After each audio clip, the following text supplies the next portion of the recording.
Welcome to Leo Green Studio. Today, I'm going to show you how to make a grid in about 5 minutes.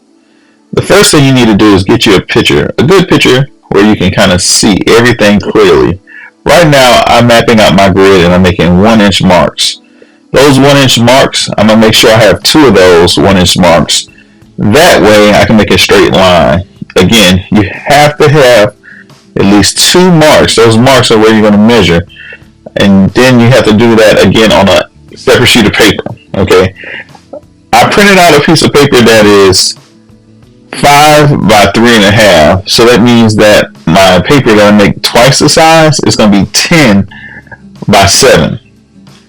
And on the big piece of paper, I have 2-inch squares. So the little picture has 1-inch squares, and then the big paper has 2-inch squares, so I can do my drawing.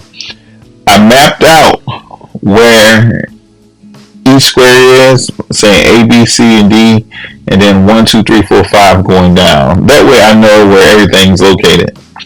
What I'm doing here is I'm making little halfway marks. Those halfway marks are going to help me do my measurements.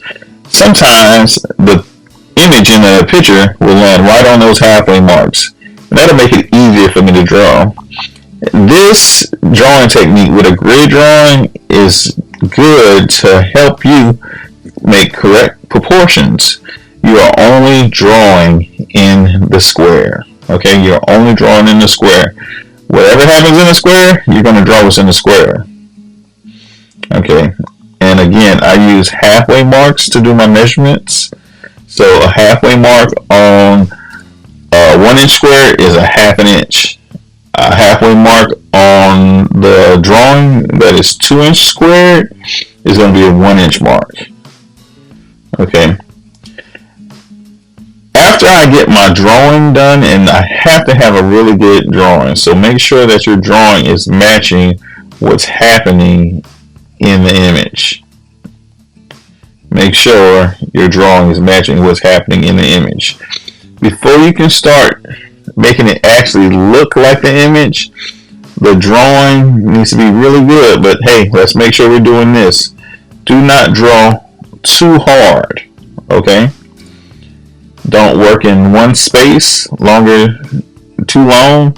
Say for instance, I'm drawing a perfect nose. I work so hard on that perfect nose. When I go to draw my other facial features, like the lips, I might have those lips too big for the nose, and I have to erase that small nose and make a bigger nose. Okay, but hey, it's okay to make mistakes. Our mistakes can actually help us create and put things in the right spaces. So don't go balling up your paper just because you put something in the wrong space. Okay, right now I'm starting to put my darkest values down first, and then I'll go from my dark values to my light values. Now, there's different type of pencils that you can use. Right now I'm using a 6B pencil. That's a soft pencil, and that's going to help me get really, really darks. Normally you'll have like a hard lead pencil. It's a 2B pencil. That's our normal pencils that we have. They make dark marks, but they're a little bit lighter than the soft lead. I can come back and do details with those, but I'm starting to do my dark values. So I'm looking at the picture and I'm putting all my dark values down, and I work from my dark values to my light values. So after I get all of these dark values together, I'm going to get me a paper towel and I'm going to do my mid values. I'm going to actually smudge a lot of those dark values in. See, smudging it in, smudging it in, smudging it in. And then I'll come back and I'll darken up those places that are too light after smudging it. Okay, so I go back, I make sure I'm looking at my picture as I'm doing this. Why do a grid drawing if you're not going to look at the picture? Okay, so I'm looking at the picture, I'm drawing what I see, I'm matching the values that I see, and I'm going to go from my darkest values to my lightest values. I'm going to use my hatching techniques, my cross-hatching techniques, my blending techniques, and even my stippling techniques of shading to create all the different textures that I might come across in my image. Now I'm using my eraser to draw on the highlights, and then it'll be a lot of back and forth with those. Okay. Thank you for watching Leo Green Studios. Hey, for more, subscribe to Leo Green on YouTube.